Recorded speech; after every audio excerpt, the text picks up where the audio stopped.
The boardroom was silent, except for the steady ticking of the antique clock mounted on the wall. I sat at the long glass table, fingers loosely interlaced, my expression calm. But underneath, my stomach churned. I had spent the past year dragging this company, once circling the drain, out of oblivion. And now I was being called into a special recognition meeting. I should have known something was off when I saw Bryce there. Slouched in the chair next to mine, spinning a pen between his fingers like he hadn't just spent the past year doing the bare minimum. No late nights, no weekends, no breakthroughs. Just showing up, half present and taking credit wherever he could. "Thank you both for coming," said Mr. Lawson, our CEO, as he stood at the head of the table. His smile didn't reach his eyes. "Mandy," he began, glancing at me, "we all know what an asset you've been during this difficult transition." I nodded once. Controlled, polite, waiting. "You took a broken system," he continued, "and made it smarter, faster, more scalable. That AI logistics software you developed? It turned our entire process around. Our profits this quarter are historic, up 300%. That's something." "Thank you," I said. It wasn't false humility. I knew what I'd done. Every sleepless night, every bug fixed at 3 a.m., every server crash that I personally rewired back to life, it had all led to this moment. Lawson chuckled awkwardly, then turned toward Bryce. "And Bryce, your leadership potential has really begun to shine." My smile froze. Leadership potential? This was the guy who once confused a database with a spreadsheet. "Which is why," Lawson continued, "starting next week, Bryce will be stepping into the new Director of AI Operations role." The words didn't register at first. I heard them, but they didn't land. Director of AI Operations? That was my department, my team, my creation. "Wait," I said, my voice still calm but lower now. "You're giving the promotion to Bryce?" Lawson raised a hand as if anticipating my protest. "Look, Mandy, you're brilliant. No one's questioning that. But leadership? It's about more than just innovation. It's about presence, confidence, charisma. We need someone who can represent us to investors, someone who looks the part." I finished for him. He hesitated, then shrugged, unapologetic. "Business is perception." Bryce smirked from his seat, finally sitting up straight. "Hey, no hard feelings, Mandy. I mean, I'll still need your brain, obviously. But now you can focus on what you do best. Tech." That's when it happened. Lawson reached into his blazer pocket, pulled out his wallet, and tossed a crumpled $50 bill onto the table. "For your effort," he said. "Consider it a gesture of gratitude." The room tilted. $50 for creating an AI platform that turned a dying logistics company into a $200 million market leader in less than a year. $50. I stared at the bill, then back at Lawson, at Bryce, who was already texting someone under the table. Probably his golf buddy. Probably someone else who thought charisma equaled competence. I didn't speak, didn't argue. Instead, I picked up the bill, folded it in half with deliberate care, and slid it into my pocket. "Thank you," I said softly. Lawson gave me a confused look. "You're not upset?" I smiled. "Number, I'm just excusing myself." Then I stood, heels clicking on the floor, and walked out without looking back. No door slam, no speech, just silence. Because I knew something they didn't. They thought I'd feel humiliated, that I'd shrink into the background and keep working quietly while Bryce paraded around in a title he didn't earn. But what they didn't realize was this. I never needed their validation. And I never stayed quiet out of weakness. I stayed quiet because I was thinking. And the next morning, that's when everything changed. The next morning, I arrived at work at exactly 7:45 a.m., 15 minutes earlier than usual. The front desk security guard looked surprised. Didn't expect to see you today, Mandy. I gave him a small smile. Habit, I guess. But the truth was, I needed to see it. All of it. One more time. The system I had built, the team I had trained, the foundation I had laid. Because when something's about to fall, you study the cracks before it crumbles. When I stepped into the elevator, I caught a glimpse of myself in the mirrored panel. Calm face, hair neat, eyes tired, but alert. You'd never guess the storm that had just been handed to me in the form of a wrinkled $50 bill. The doors opened to the third floor. My floor. Or rather, what used to be my floor. My office door was open. Boxes already sat stacked against the wall with my name scrawled in marker. And sitting at my desk, feet propped up casually like it was always his, was Bryce. He had moved in without even pretending to be subtle. A coffee mug with his name on it sat beside my monitor. The same monitor I had bought myself last year because IT's budget didn't allow for upgrades. "Oh, hey," he said when he saw me. "Didn't expect you to come in." I didn't respond right away. I just walked in, slow and steady, like I still owned the place. Like nothing had changed. And for a moment, I saw a flicker of unease on his face. He straightened up a little. "I just came to grab my things," I said, gesturing to the boxes. "Right, of course." Bryce cleared his throat. "Listen, I hope there's no hard feelings. You're still part of the team, obviously. Just in a different capacity now." "Different capacity?" I echoed, arching an eyebrow. "Lawson's putting you on a special project. Something about updating legacy systems for the support team. Should be fun. Lots of back-end cleanup." Back-end cleanup. I almost laughed. I had just written the most advanced logistics, AI in the industry, and they were assigning me to fix printer queues and corrupted spreadsheets. "Sounds perfect," I said dryly. Bryce didn't pick up on the sarcasm. As I walked down the hall with the boxes in my arms, people glanced at me, then looked away. No one said anything. No one stopped me. Funny how quick people forget the one who held the walls up when they were caving in. I made it to the back corner of the building, the support department, tucked away like a forgotten storage closet. A desk with a half-broken chair and a flickering monitor waited for me. I sat down slowly, staring at the mess of cables and dust like it was some kind of joke. But I wasn't angry. Not really. Not yet. I was calculating. Because what no one here knew, not Lawson, not Bryce, not even IT, was that the software I'd developed wasn't entirely stored on the company servers. The foundation was there, sure. But the real power? The advanced version with proprietary deep learning modules and predictive routing? That lived elsewhere. It lived on an encrypted private server under my control. The version the company had was good. The version I kept? Revolutionary. They had no idea. And so I sat there, at my sad little desk, while Bryce gave some lame speech to the staff about new leadership energy and scaling success.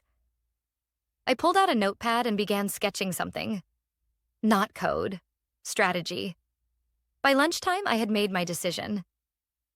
If they didn't want me here, that was fine. I wouldn't fight them. I wouldn't beg for a title. But I also wouldn't sit quietly and let them profit off my work while pretending I didn't exist. They wanted a leader? I'd give them one. Just not here. That afternoon, I sent out 3 messages. Quiet, private, deliberate. One to Elena, our ex-CMO who had left after her budget was slashed despite tripling lead conversion. One to Jason, our former infrastructure lead who had walked when Bryce tried to override a server upgrade and nearly deleted 6 months of analytics data. And one to Priya, the only other engineer who understood my code well enough to recognize its full potential. None of them replied immediately. But I knew they would. Because just like me, they had been underestimated, dismissed, overlooked. We weren't victims. We were visionaries, misfiled as side characters in someone else's story. But that was about to change. I stared out the office window. The city skyline stretched in the distance. The company I had saved was about to collapse again, and this time I wouldn't be there to catch it. Because I wasn't looking back. I was building forward. And when I was done, they'd remember who they passed over for $50 and wish they hadn't. By the end of that week, all three had responded. Elena's message came first. I've been waiting for this call. Tell me where and when. Then Jason. If this is about what I think it is, I'm in. No hesitation. And finally, Priya. Still have your prototype. Still think it's the future. Let's build. 3 simple replies. 3 doors opened. We met on a Sunday afternoon in a quiet corner booth of an old industrial-style cafe on the east side of the city. No one wore suits. No laptops were opened. It looked like 4 friends catching up over overpriced coffee. But what we were building over that scratched wooden table wasn't just conversation. It was a revolution. I still can't believe they passed you over, Elena said, stirring her tea with mechanical precision. You didn't just keep them afloat, Mandy. You made them a powerhouse. Doesn't matter, I replied. They gave me $50 and sent me to fix printers. That was their answer. Jason let out a low whistle. I should have expected it. You know what Bryce told me before I left? That some people are just better at looking like they know what they're doing. Sounds about right, Priya muttered. But we're not here to vent, are we? No, I said, and pulled out the small leather folder I had brought. Inside was the blueprint. Not just for the software, but for the entire business model. Logistics AI, yes, but with real-time predictive inventory, autonomous rerouting, integrated procurement optimization, and carbon impact tracking, all wrapped in a sleek modular interface that made it plug-and-play for any mid-size supply chain. Jason's eyebrows raised. You've been busy. I never stopped working on it, I said. I knew they'd try to own it eventually. That's why the real version never touched their servers. You sure this is legal? Elena asked, cautious but intrigued. I built the foundation long before I ever joined the company. The IP is mine. What they're using is outdated. I didn't sign over the code. I signed over implementation rights for what I gave them. Not this. Priya grinned. Then let's give the world what they never deserved. We didn't have seed money. We didn't have flashy investors or a downtown office. But we had talent, drive, and a product that could rewrite the industry. We worked in my living room, then later in Elena's garage. We shared a single server rack powered off Jason's old setup. We coded through the night. We ordered food like we were students again. Cheap, fast, and frequent. And slowly, something incredible began to take shape. We named it Echelon. A smarter, faster, cleaner logistics I built for the modern era. The kind of system that didn't just analyze data. It anticipated needs, predicted shortages, rerouted delays, and offered cost-saving alternatives in real time. By the end of the first month, we had a working demo.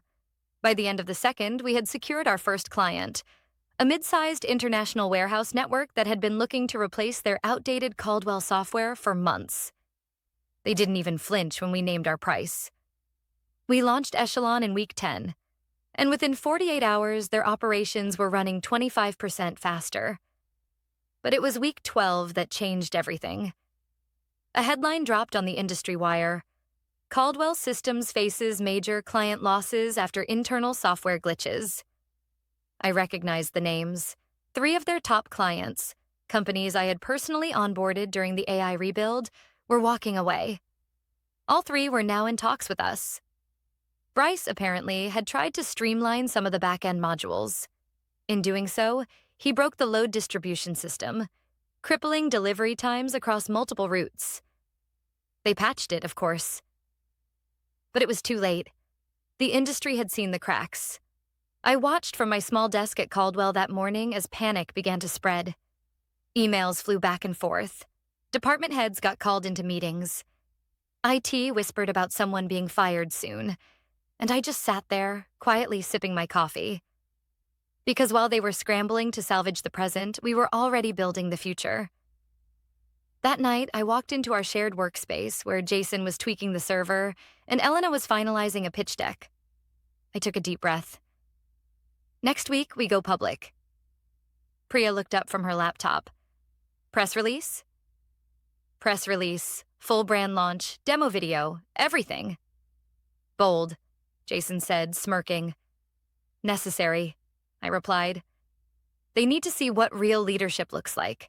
They need to remember the name they discarded. And I meant every word, because Caldwell hadn't just betrayed me. They underestimated me, and that would be their last mistake. The day our press release went live, the internet exploded. The headline was bold and unmissable. Former engineer behind Caldwell's $200 million turnaround launches new AI startup, and it's already disrupting the market. It was the story everyone wanted to read. A betrayal, a comeback, a quiet genius who was handed a $50 bill instead of a promotion and built an empire in return. Within hours, industry blogs, LinkedIn, and tech news sites picked it up. By noon, our inbox was flooded. We've been looking for an upgrade. Let's talk. Is it true your system dropped error rates by 87%? We need what you've built. ASAP. At the same time, something strange began happening back at Caldwell. People started looking at me differently. The same colleagues who once looked away when I passed in the hallway were now nodding, smiling even. I could feel the questions behind their eyes. Was it true? Had Mandy really built all that? Was she the reason we survived? And then, why was she still in the support department? By 2 p.m., Bryce called an emergency meeting. He stood at the front of the conference room, noticeably paler, tapping a marker against the whiteboard like he needed the sound to distract from the growing tension. So, this whole thing with Mandy's startup, he said, trying to smile. It's overblown, a lot of hype, nothing we can't compete with. The room was silent. He continued, we're still the leader in this space. Caldwell has the infrastructure, the legacy systems, the brand trust. One little tool isn't going to change that. I sat quietly in the back of the room. He didn't look at me once. And yet, I could feel the weight of every glance that did. Because people were starting to connect the dots. They remembered who stayed late, who fixed the bugs, who wrote the roadmap, who rolled out the pilot version of the software that saved this company from bankruptcy. It wasn't Bryce. It was me. That afternoon, Elena scheduled a product demo with one of Caldwell's oldest clients, a major food logistics firm that moved over 300,000 shipments a week. The CTO called us personally. We heard Mandy's behind this, he said. She's the reason we stuck around at Caldwell as long as we did. But now, we're ready to follow the real talent. I didn't smile, even though I wanted to, because this wasn't about revenge anymore. This was about correcting the record. Bryce tried to do damage control, sent out emails to clients, hosted a transparency webinar where he awkwardly explained their proprietary AI in broad, nonsensical terms. Jason, watching the stream from our workspace, just shook his head. He doesn't even understand the core logic. Of course he doesn't, Priya said. He was too busy schmoozing the VCs while we were writing neural pathways from scratch. The next day, 3 more clients left Caldwell. 2 came directly to us. The third said they were exploring options, which meant they were waiting to see if the rumors were true. So we showed them. Elena worked with a videographer to cut together a product reel. Real results, real impact, real data. We included testimonials from our pilot clients, demonstrating just how much money and time Echelon was saving them. The video dropped on Wednesday morning. By Wednesday evening, we had 80,000 views. And then, it happened. The investor call. Every quarter, Caldwell hosted a public update for stakeholders and partners. This one was meant to celebrate the end of their fiscal year, the year I had single-handedly saved. Instead, the call turned into a slow-motion disaster. The first slide showed a drop in client retention. The second revealed a 14% revenue dip, despite market growth. And by the time the Q&A opened, someone finally asked what everyone was thinking. Is it true that your former engineer, Mandy Lee, built the original AI that saved this company? Lawson's face on the screen froze for just a second too long. He recovered. Barely. Mandy contributed to early models, yes, but the system is ours. The next question. So why is she outperforming you now, with fewer resources? Another pause. More silence. Then, no further comments. The call ended early, and by Thursday morning, Caldwell's stock dipped 8%. Elena sent me a message. It's beginning. I stared at my inbox. At the new messages, the partnerships, the press interviews, the invitations. And then at my screensaver, a quiet photo of our team from that first week. Tired faces, hopeful eyes. We hadn't had $1 to our name then. Now, we were the ones setting the bar. The $50 bill was still in my desk drawer, unfolded, unspent. A reminder, not of humiliation, but of clarity. They paid me $50 for building their future, and now I was taking it back. By the start of the next quarter, Caldwell Enterprises was bleeding, and the industry could smell it. Clients weren't just leaving, they were running. The logistics forums lit up with complaints, slow updates, buggy reroutes, data inconsistencies, downtime. Things our AI had eliminated were now back with a vengeance. Their support team, the one I was once demoted to, was overwhelmed. Tickets piled up. And Bryce? Bryce was missing, not literally. He still came into the office, but the smug confidence was gone. His tie was always loose now, his smile twitchy, his meetings shorter, and his panic less hidden. The final blow came on a Monday morning. Caldwell's largest distribution partner, one of the top 5 in North America, announced their transition to Echelon. We hadn't even pitched them. They came to us. We're tired of duct tape and guesswork, the CEO told Elena on the call. We want the original architect of innovation. We want Mandy. That single deal was worth $18 million annually. It was also the last nail in Caldwell's coffin. The company that had once paraded my work as their miracle was now standing in the ruins of what they refused to protect. On the inside, the chaos was palpable. Lawson was nowhere to be seen. Rumors floated that he was stepping down. The board was in turmoil, trying to understand how they lost a $200 million resurgence in less than a year. And the most poetic part? Every failed pitch deck, every broken promise, every angry client. They all traced back to one moment. The moment they handed me $50. That afternoon, I received an email from an anonymous address. No greeting, no signature. Just a single line. They want to talk. I stared at it for a moment, then forwarded it to Elena. She responded instantly. Don't go. Make them come to you. The next morning, I got the official meeting request. Subject? Strategic Partnership Discussion.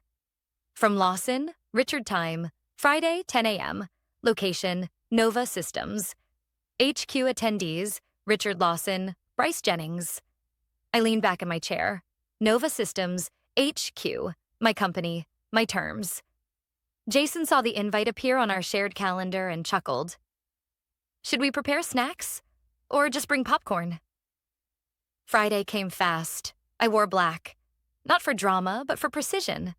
A sleek, tailored suit. No logos, no distractions. The kind of outfit that said, I don't need you. You came here. They arrived right on time. Lawson was older than I remembered. Or maybe just tired. Bryce followed closely, visibly sweating. I met them in our boardroom where the Nova logo gleamed proudly across the glass wall behind me. Gentlemen, I said, gesturing for them to sit. Neither spoke at first. They were too busy absorbing it all. The clean architecture, the hum of productivity, the company I had built from scratch, without them. Lawson cleared his throat. Thank you for meeting with us. I nodded. You asked. We believe there's an opportunity, he said carefully, to realign, share technology, possibly collaborate on licensing. I let the silence hang. Bryce jumped in, a little too quickly. Look, Mandy, we all know you're doing great things, but Caldwell still has brand equity, distribution, infrastructure. You're hemorrhaging clients, I interrupted. You've burned investor trust. Your last software update corrupted thousands of delivery chains, and 3 Fortune 500 companies named you publicly in breach notices. Bryce flinched. Lawson tried again. We're willing to offer you a leadership role. Senior level, autonomy, competitive package, and naturally, full ownership of the AI division. I raised an eyebrow. Let me guess, I said. You want me to clean up the mess while you take the credit again, just like last time. No, Lawson said quickly. This time would be different. I leaned forward slightly, calm, sharp. You're only here because you thought I'd disappear, that I'd accept your scraps and stay quiet. You underestimated me once. You don't get to do it again. The room was silent. Then I stood. I didn't come here to rejoin Caldwell. I came here to end this. I pulled out a folder and slid it across the table. This is a formal acquisition offer. Nova Systems will purchase all remaining Caldwell Tech assets, patents, and software licenses. You walk away with dignity. But Caldwell ceases to exist. Bryce stared at me, mouth open. Lawson paled. You're buying us out? He asked, like he still didn't believe it. No, I replied. I'm giving you a way to bow out before the market does it for you. They didn't speak for a long time. And then, quietly, reluctantly, Lawson nodded. I'll take it to the board. As they stood to leave, Bryce turned to me, voice low. You're really going to erase everything we built? I smiled just slightly. You didn't build it. I did. And I'm not erasing it. I'm preserving it, without you attached. When they were gone, I sat alone in the boardroom for a moment longer, thinking, breathing. They had come to me, on their knees, and I hadn't even raised my voice. Because real power doesn't shout, it simply waits. And then, when the time is right, it takes everything back. The deal closed quietly, almost anticlimactically. No press release, no dramatic headlines, just a formal statement filed with the financial authorities. Nova Systems acquires Caldwell Enterprises' remaining assets, including proprietary technologies and IP rights. One paragraph to summarize an entire era, and with that, it was done. The company I once saved no longer existed. The brand was absorbed, the patents archived, the software shelved permanently, replaced by Echelon, which had now become the gold standard across the logistics industry. Within weeks, our market share surged to 52%, then 58%, and still rising. Nova Systems had gone from scrappy underdog to undisputed leader in under a year. It should have felt like triumph. And in many ways, it did. But something strange happened after the ink dried. After Bryce and Lawson signed over every last bit of their pride in a cold conference room, too ashamed to meet my eyes, I didn't feel revenge. I felt peace and clarity, because what started as a mission to prove them wrong had transformed into something much more powerful, proving myself right. A few weeks after the acquisition, I was working late at the office, reviewing a new integration proposal from a European supply chain partner. The floor was quiet, save for the hum of machines and the faint clink of a cleaning crew's cart in the distance. Then my assistant buzzed in. Mandy, you have a visitor. Says it's urgent. I blinked. Who? A pause. He said, It's your father. I felt my chest tighten slightly. I hadn't spoken to him in almost 2 years. Not since I chose to pursue a path he called unstable and naive. He was the one who told me that engineers should stay in their lane and that business belonged to men who could handle pressure. Apparently, he had heard the news. I stepped out into the hallway, and there he was. Same posture, same gray suit. But the years had softened his edges, or maybe the world had. He looked at me as if seeing me for the first time. Hi, Mandy, he said quietly. Dad. A long pause. I heard about what happened. With Caldwell. With everything. I nodded once. It's done now. He looked down, then back at me. You always had more fight in you than I gave you credit for. I should have known. Your mother did. His voice caught slightly at the mention of her. It made something twist in my chest. She'd passed a few months before the company collapse. Never got to see what I built. She would have been proud, he added, as if reading my thoughts. I exhaled slowly. Why are you really here, Dad? He shifted. I wanted to say congratulations, and I'm sorry for not believing in you, for thinking success looked a certain way, sounded a certain way. You didn't need us. You never did. I studied him. The man who taught me to think like a technician, but never believed I could lead like a visionary. The man who taught me how to solve problems, but not how to stand in my own power. And yet, here he was, apologizing. For the first time in my life. I gave him a small nod. Thank you. He looked surprised. Maybe he expected me to lash out, rub it in, but I had nothing to prove anymore. I had built something that mattered, not because someone handed it to me, but because they didn't.